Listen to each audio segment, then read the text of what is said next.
Welcome back to English Power Hour. Hi, my name is Shelley, and today we're going to learn about the idiom called get a grip on yourself. So let's get right to it.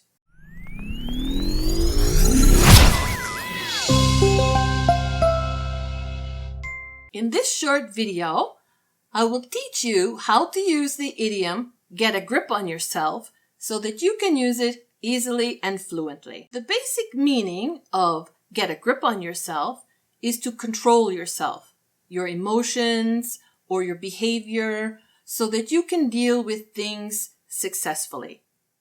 It is synonymous to manage, deal with, or suppress a bad behavior, as well as to stop or to control or not to show any motion. For example, Matthew told Rick to get a grip on himself because he was acting like a child.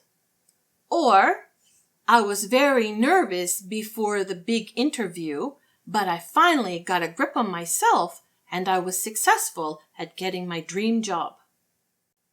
And it can also mean to understand a situation. For example, Daniel studied politics and he finally got a grip on it and he graduated top of his class. Or, the IT course was difficult in the beginning and Clara finally got a grip on it. Okay, my wonderful students, I must get a grip on myself and get going.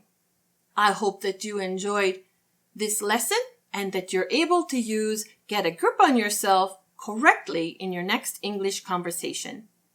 So if you have any questions, please leave them in the comment section below. Give my video a thumbs up and subscribe to my channel because I really do appreciate it. Ciao, ciao, my friends. See you in the next lesson. Mwah. Bye.